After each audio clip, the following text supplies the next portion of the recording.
most of the time they are. Really disappointing. I'd love to.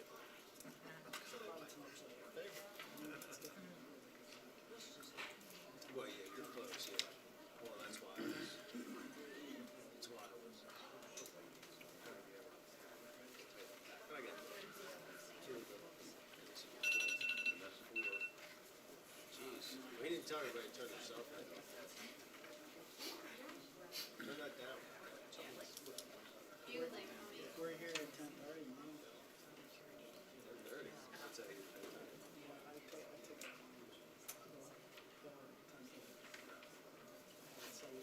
You're still awake at 10:30 at night?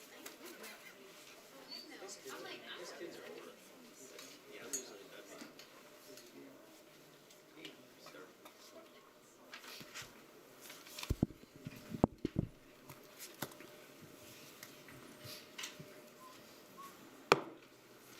8:30. Good evening, everybody. The purpose of this meeting is to conduct the business of the Gettysburg Area School District. Public comment is welcome and issues will be referred to the appropriate board, committee, or administrator. Comments will be summarized in the official board minutes, which will be made available by contacting the business office. Please take a moment and silence your cell phones or any other devices. Everybody is present with the exception of Al Moyer, who is excused tonight. Please stand for the Pledge of Allegiance. Pledge allegiance to the flag of the United States of America and to the republic for which it stands, one nation, under God, indivisible, with liberty and justice for all.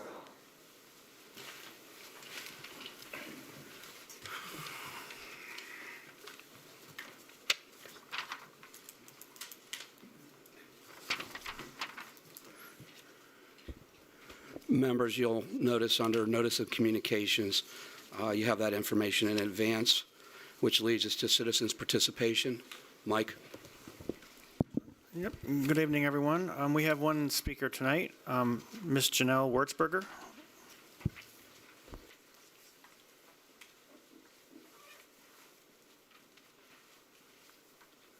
Thank you. Can you hear me? Yes. My name is Janelle Wurzberger. I currently have one child in the district, and another is an alumnus of the high school. I am also a professional librarian with over 25 years of experience in academic libraries. This board has been engaged in conversations about how to restrict student access to books.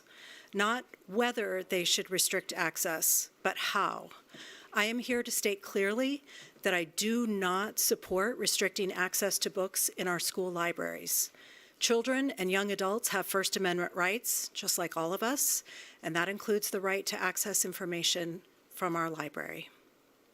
That said, parents have the right to guide their own children's use of library materials. They do not have the right to restrict other children's access, and I'm relieved that this board does not seem motivated to censor information by banning books from our shelves altogether. That would be patently wrong. The proposed revision of GASD Policy Manuals Code 109 regarding library/media and resource material selection includes an alarmingly vague statement that, quote, the superintendent or designee will develop a procedure to allow parents to have the option to limit access to challenged books, end quote. This procedure is going to be costly. Why? Because libraries are made to share information, not to restrict it. Our open bookshelves and displays reflect this value. Our integrated library systems reflect this value. Our user services reflect this value. Any procedures designed to work against these core values will necessarily be costly in terms of staff time, money, and human relationships. The proposed initiative will require high effort on the part of staff and administrators. High effort initiatives that result in high impact are fine, but this is not that kind of a project. It will have little impact because as amazing as libraries are, they are only one information node in today's society. Perhaps you will keep some students from accessing some titles, but there are many other ways for young people to get them. Do we really want to devote a lot of staff time and taxpayer money to prop up the fiction that we can block information from young people? We cannot, and we should not. Local efforts behind this proposed change are fixated on the so-called challenged books list, a list of titles that are most often challenged in U.S. libraries. These titles are challenged for a wide variety of reasons, so using the list as a guide for what to limit is bizarre. The list includes works by authors who have won prestigious awards, including the Newbery Award, the Printz Award, the Nobel Prize, the National Book Award, and more. It also includes the Holy Bible. Fixating on this particular list is a slippery slope toward more and more restrictions. And I think we know how that story ends because Ray Bradbury wrote it in Fahrenheit 451. If parents want to control what their students read, let that be a family issue handled within the home. It should not be an issue in the libraries of our public schools. Thank you. Thank you.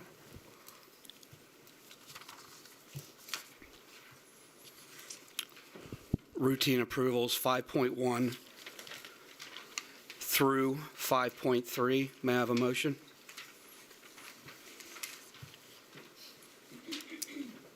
Motion.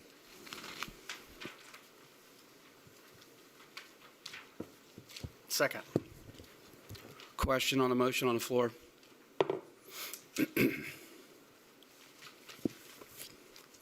Hearing no question, roll call. Michelle? Yes. Mike? Yes. Tim? Yes. Ryan? Yes. Jeremy? Yes. Amy Beth? Yes. Timon? Yes. And I vote yes. Brings us to 6.1, nominate Lincoln Intermediate Unit Number 12 Board Representative. Like we did in the past, I open the floor for nominations. Mr. President, I'd like to nominate Amy Beth Hodges for this position.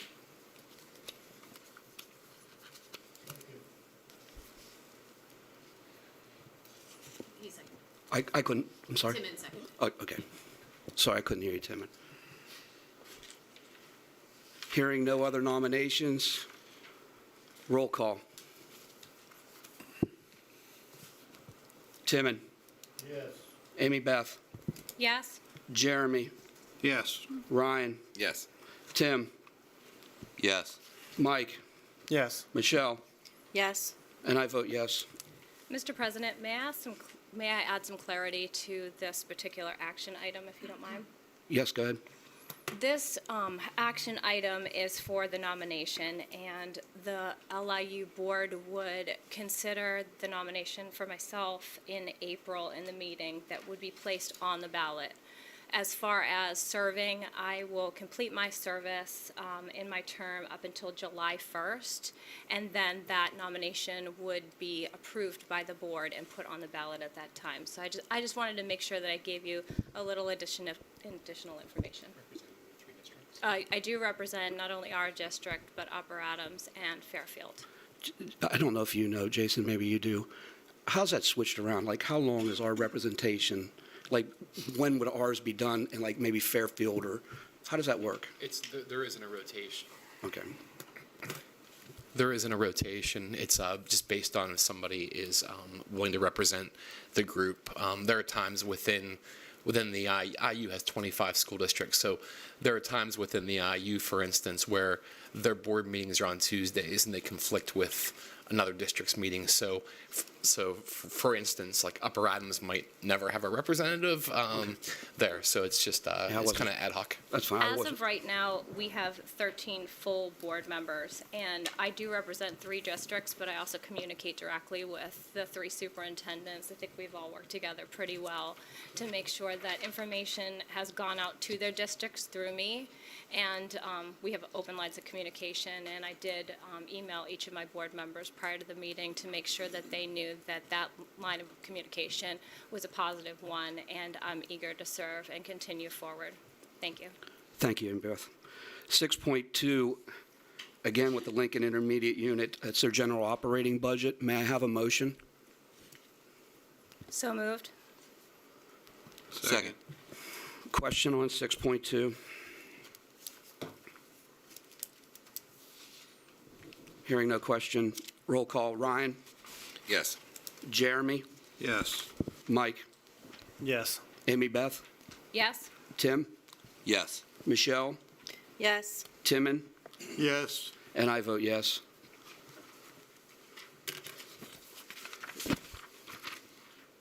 Mr. President, Yeah, I was just going to announce the long-awaited speaker that we look forward to each year.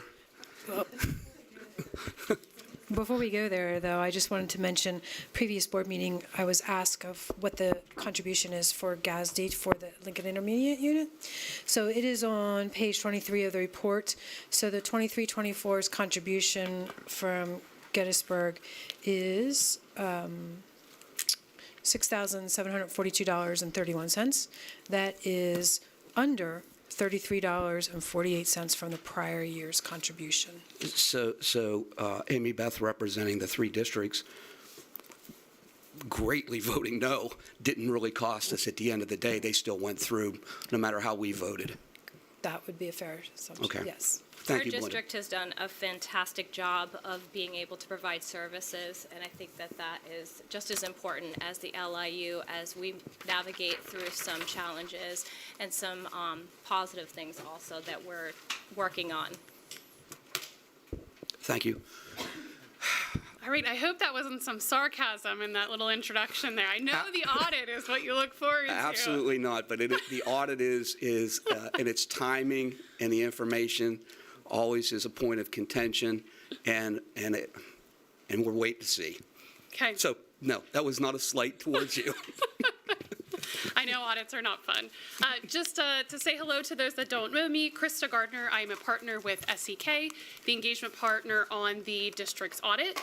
I'm going to go through a presentation that just kind of gives you a quick overview of how the audit works as some reminders, and then some high-level results for the June 30, 22 audit. So I am going to skip ahead to page 1 of your presentation packet. A couple reminders, responsibilities. We, as your auditor, are responsible for performing our audit not only in accordance with generally accepted auditing standards, but also what's called government auditing standards and uniform guidance. Those are additional requirements because of the federal grants that you receive. So we have to look at internal controls and then also compliance with those grants. We are also responsible for forming our audit opinion about whether the financial statements are materially correct, fairly presented, and conform with the United States generally accepted accounting principles, or what we like to call US GAAP. And then I am required to communicate significant matters to you, which I'm doing right now. A reminder, an audit provides reasonable, not absolute assurance that the financial statements are free from material misstatement. What that means is having an audit is not a control of the district. It does not relieve you as those charged with governance or management of your responsibilities when it comes to the processes, procedures, and controls of all financial activity of the school district. The district then is responsible for preparing and fairly presenting the financial statements, designing, implementing, evaluating, and maintaining effective internal controls over, again, all aspects of financial reporting. During the audit, providing us with unrestricted access to any documentation we may need to gather, to review, or inquiries of any people that are on staff that we may need to talk with. If there would be any fraud, illegal acts, material weaknesses, or significant deficiencies, making us aware of those, and we were not made aware of any. During the audit period after year end, once we sign off on the audit, which was February 13th, that period of July 1 through February 13th is called the subsequent event period. If there's anything that happened in that period that could affect someone reading your statements, we have to consider whether or not to disclose that item in your financial statements. And we were not aware of any based on our audit procedures and our inquiries with management of anything that should be disclosed. But we do also test subsequent activity to make sure it's recorded in the proper period. And essentially all of this stuff is in a management representation letter, which was signed off on February 13th. Audit scope. So how do we do the audit? So essentially where we have to start is we have to understand the internal controls of the district. We then do what's called a risk assessment. So that's where we kind of get to put our hat on and say what could go wrong. From there, we develop our audit procedures. It's our responsibility to do enough testing to be able to give that audit opinion. And each year we have to change that up. We have to have what's called an element of unpredictability. So that's where we're going to add a new test in each year, kind of switch that up, just because then management or staff don't know exactly everything that we're going to look for. They don't know the thresholds that we're looking at, et cetera.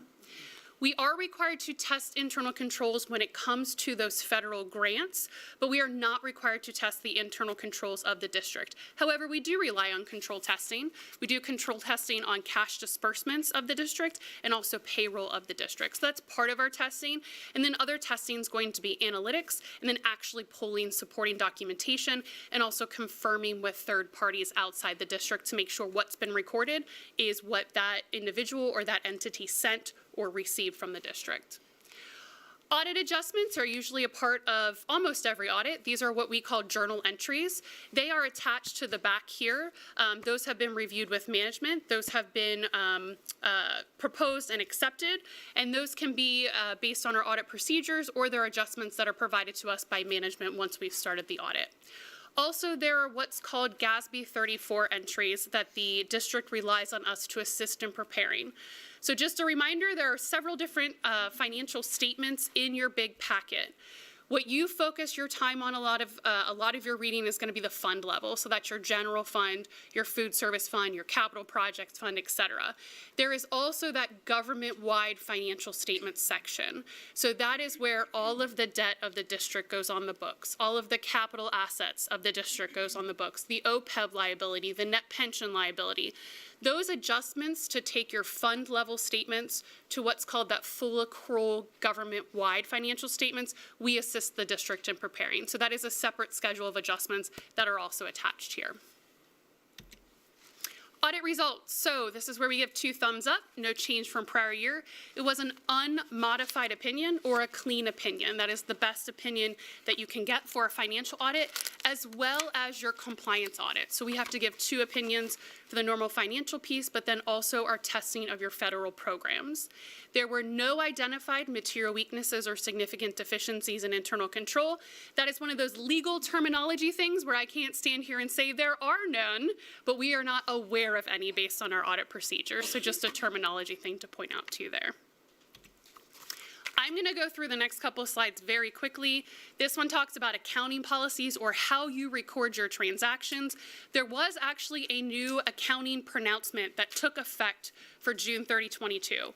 It is based on leases. Based on your schedule of leases, we actually did not have to do an adjustment in fiscal year 22, but in fiscal year 23, we will have to make an adjustment. It's really just kind of a capital lease. It's a new terminology and a new way of putting things on the book. So again, a lot of that's going to be government-wide. It does not affect your general fund.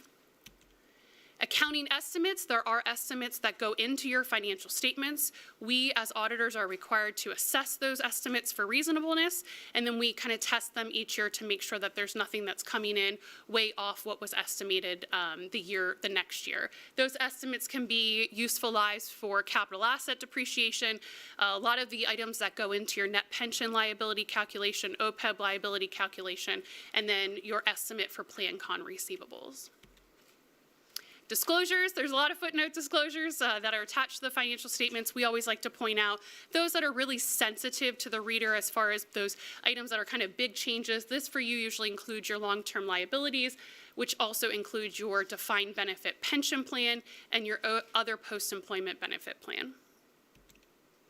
There were no difficulties encountered during the audit, no disagreements, and essentially everything that's required to be included in here has been included and again signed off by management. I'm going to skip page 10. This talks about internal control deficiencies, but as I've already shared with you, we were not aware of any material weaknesses or significant deficiencies. All right, now we get to the fun stuff, or what I like to think is the fun stuff. So on page 11, we have some top-level highlights for you as far as the financials.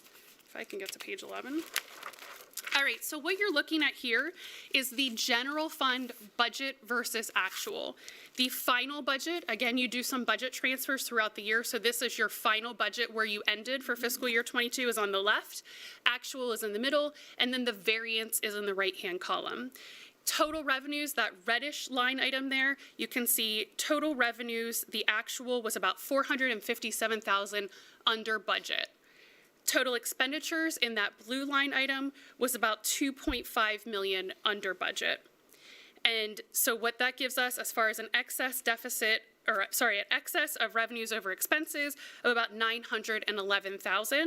And then we add in these other financing sources and uses, so transfers and other kind of things, about $1.3 million. So in that middle column, you see you actually had a decrease in your general fund balance of about $342,000 for fiscal year 22. You had a budgeted decrease of $4.2 million, so that was a positive variance of about $3.85 million for the year. I'll pause there for any questions, because I know I just threw a lot of numbers at you. Okay.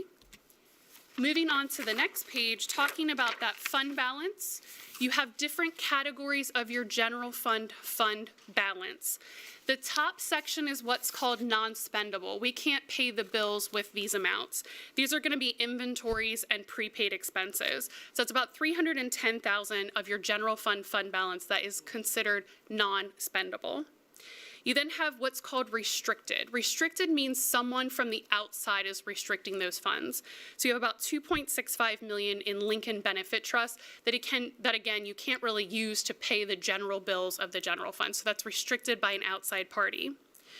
You then have about $9.5 million of what's called committed. Committed is when there's board action involved, kind of that earmarking, but at the board level. And you have capital improvements of about $6.5 million, and then items set aside for future retirement and PSERS funding needs of about $3 million. So that gets you to about $9.5 million of what's called committed fund balance of the general fund. The last piece then before unassigned is your assigned fund balance. This is where management can earmark fund balance for future needs. And you'll see there's a list there of budgetary reserves, cyber school, capital improvements, et cetera, of items that have been earmarked for future use or initiatives. That's a total of $5.7 million that has been assigned.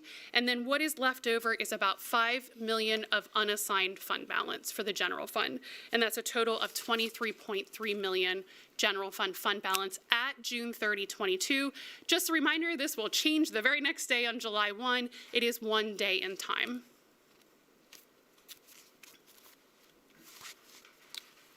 Okay. Moving forward to slide 13, just a little bit more perspective on the general fund. Total revenues of the general fund were about $68.5 million, and you can see about 67% of that revenue comes from local sources, about 28% comes from state sources, and about 5% comes from federal sources. That federal number did go up a little bit from, has gone up the past couple years with the additional ESSER funding that's been out there due to COVID-19. So just to kind of point that out, that percentage has been up a little bit the past couple years. Your expenditures then, total expenditures of about $67.6 million. About 61% of that is instruction related, 29% of that support services, 2% of that non-instructional services, and then about 8% debt service expenses. Total excess of revenues over expenses, $911,000, and then we bring in those other items. So there's some miscellaneous income and then interfund transfers out of the general fund. When we add those in, that brings us down to, again, a net decrease in the general fund for fiscal year 22 of about $342,000.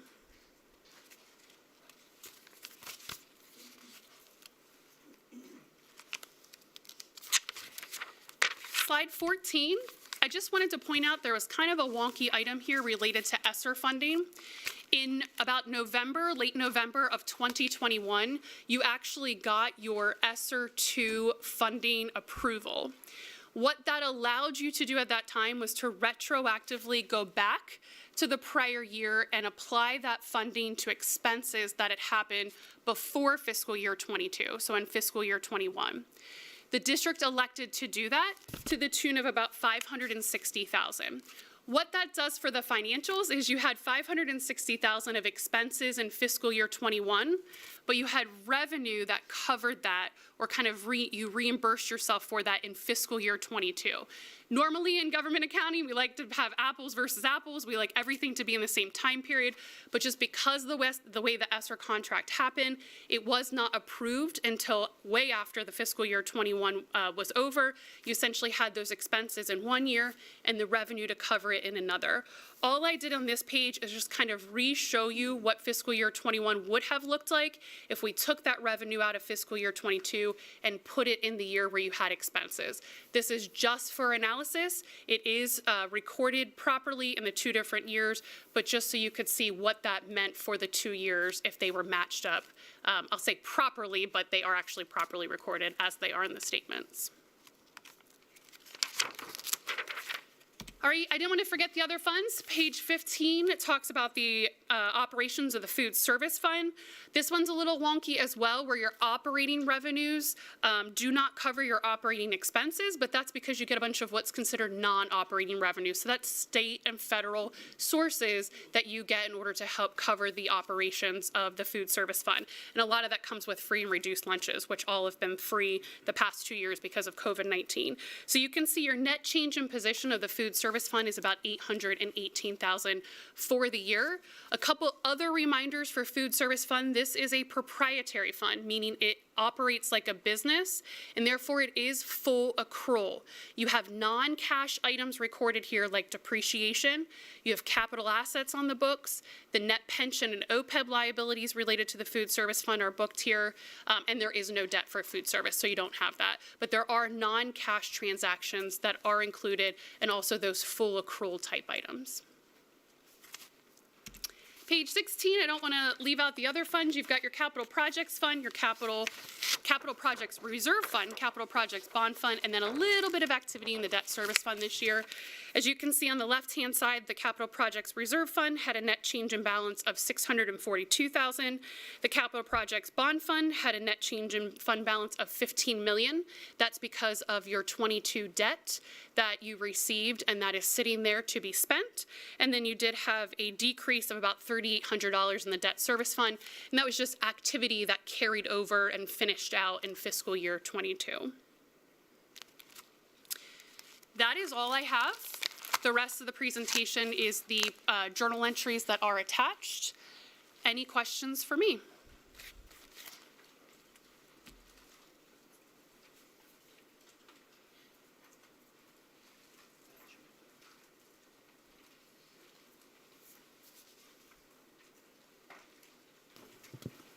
I'm just giving them a moment to digest. That's fine. I threw a lot at you, I know.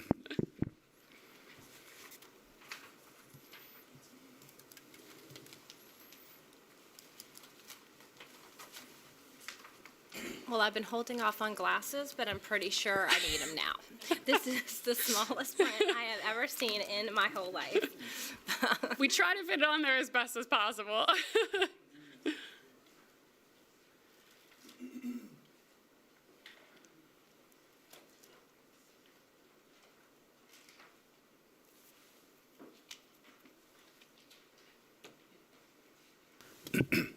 I just want to remind the board, I know we got this evening, but they're always available as questions arise as we go through the budget process with the material you've been given this evening.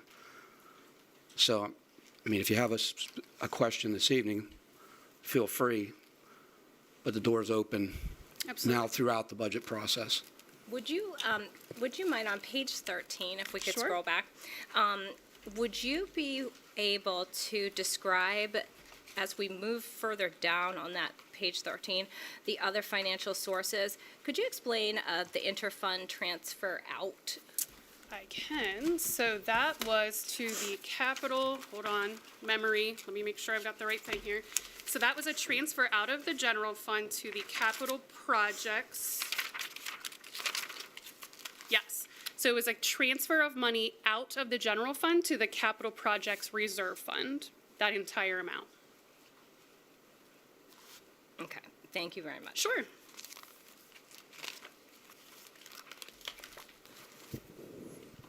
Any additional questions from a board member? No, I'll have mine as soon as she leaves, and I'll think of a question. That's the way it always works. Well, I knew you were just going to go home and study. You had the financial statements. They helped you get to sleep when you couldn't sleep. Take about 5 minutes. Well, I'll just thank you for the continued relationship. I always have to thank Belinda and Tom and their staff. You know, part of being an auditor is being a pain in the butt and asking for lots of stuff. So I really appreciate their organization and getting us everything that we need. And if anything does come up, they know how to find me. So, Well, thank you so much. sure. Thank you.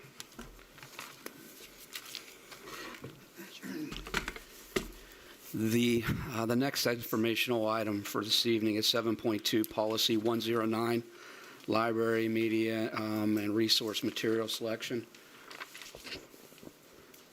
Remind the board, this is the first read, so if you have a question, please feel free. Mr. President, Tim? I just was going over that, and I know that some of this is probably should be common sense, maybe, I guess. But some of the stuff that I was reading on it was the weeding out part, where I don't know who I'm directing this to specifically, but weeding out books, and it just says weeding dated books. So if, for instance, a book that we have that children are using for a book report or whatever, and it's a dated book or it's wore out or whatever the case, are we replacing said book or not? And then and then the information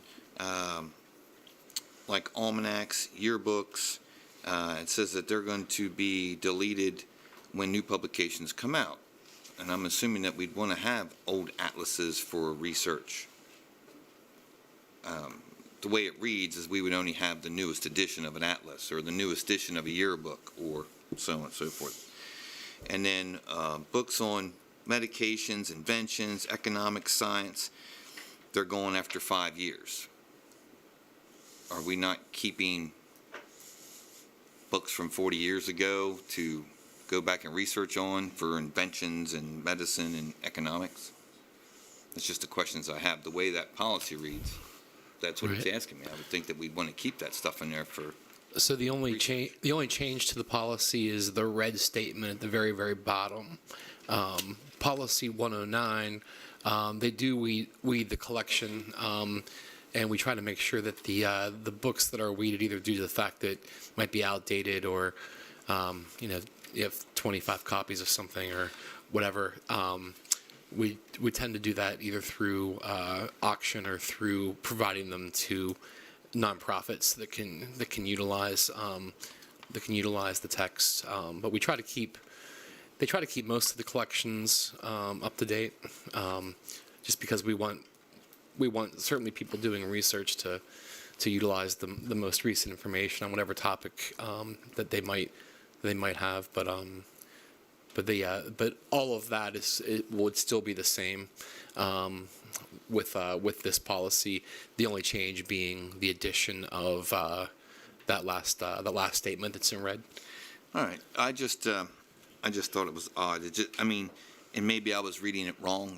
Was my thing. It just seemed like you were just the book's 5 years old. It's gone. So we don't have a resource that's 40 years old to go back to research. That's my question. They tend to be general guidelines. We certainly the librarians take a look at their collections, and so 1 year that might be accurate, next year that might not be specifically the way it works, and it might be different building to building, depending upon what they what they have. Yep. That was my only questions on it. Yep. Thank No, you. they're good questions. Thanks. Actually, Mike, I know from emails to the school board, I shouldn't say email, there's been a couple. We've had public speaking from time to time throughout, over the course of the last month or two. Being the chairman of that, can you elaborate as to where the board's at with this particular policy out of your committee? Yeah, so I guess over the past maybe 3 to 4 policy committee meetings, there has been discussion on what policy, if any policy, should be adopted in terms of addressing the most challenged books or the books that have been the topics for discussion. And really, just to clarify, based on an email that we received and also some from previous board comments or comments from the public, the board has not discussed or debated any of these items. It's come to the policy committee meeting. And the policy committee are made up of members of the administration, school board members that wish to attend, administrators, and support staff of the district. And really, what was determined is that based on the policies that we have in place, that the administration can do their job, and we trust them to do their job to effectively manage the concerns of all the stakeholders involved. So that's really all I can clarify, that they just made an amendment to 109 so they can use the technology that we have in place with like the library software and the other existing policies to make sure that everyone is served equitably.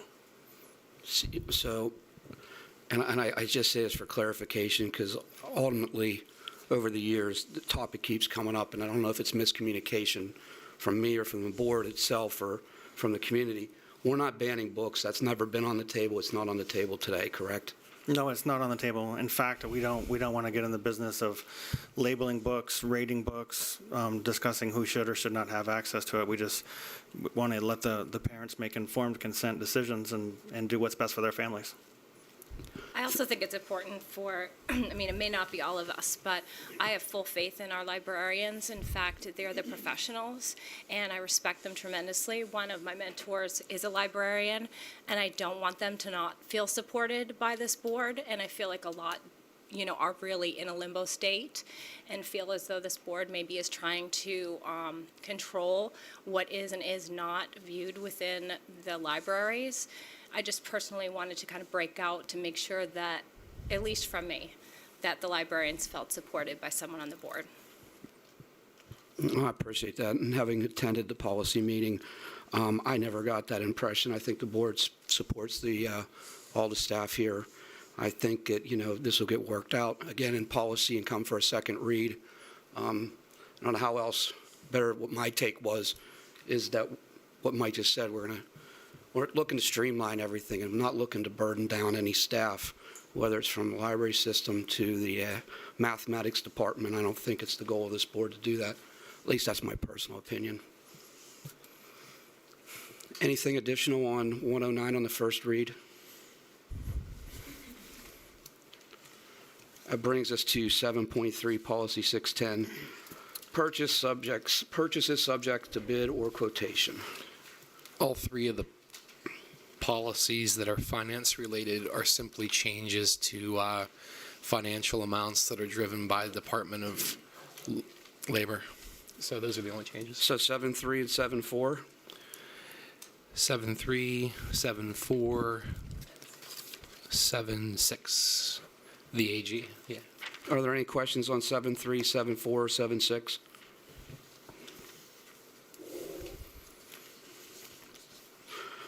Hearing none, we'll go back to 7.5, 7.5 Policy 805. Are there any questions on that?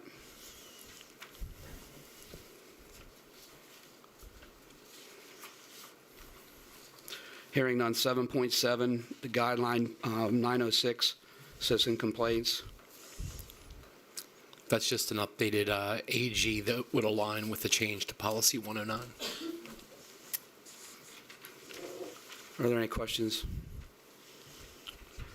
Hearing none, board committee reports. I'll start to my left. Amy Beth? I have an LIU report. We went over in our last meeting, which was February 7th, the resignations, retirements, and terminations. I'm happy to announce that they're far less than when I first took oath on this board.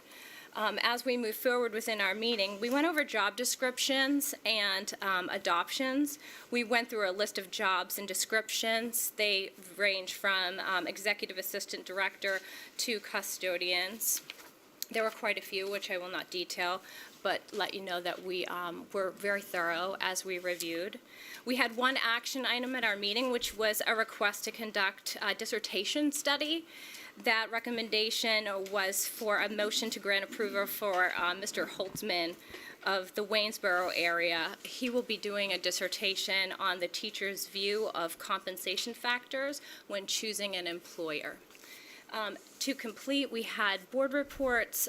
President report is always enjoyable. We had our executive director report, which is Dr. West. He talked about our wellness center and the potential of a Franklin County location to be set up. And we will have our next board meeting soon, which we will be going over some important things. We did have an extensive executive session, which was prior to our meeting, and it has been a pleasure to work on that board. Thank you.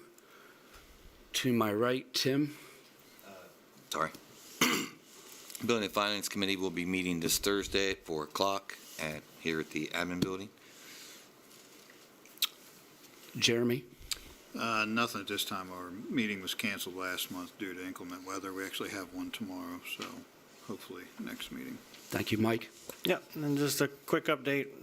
We did have a policy committee meeting on 14 February, and policies 109, 610, 611, and 805 were first reads, and they will be up for board action on our next board meeting, March 6th. And the next policy meeting will be March 7th at 4 p.m. here in the administration office. Program reports, Jason. Sure. Winter's officially 2/3 over. You saw your shadow? We'll take it. We'll take what we can get. Hopefully it holds for another month or so. And then second meeting in March, group of admin plans to do a brief presentation as we do each winter. It's basically just an achievement update using some of the benchmarks, assessments, and growth data and those types of things. So, a lot of our focus at times, especially at these meetings, is around things like finance and audits. So I think it's important to take that time and spend time, discussing kind of the meat of why we're here in terms of educating the kids. So look forward to that on March 20th.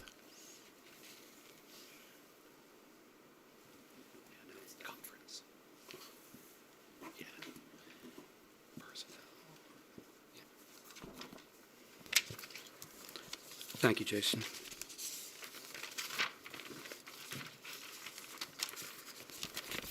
Kenny, I have something for program reports. Oh, I'm sorry. Go ahead.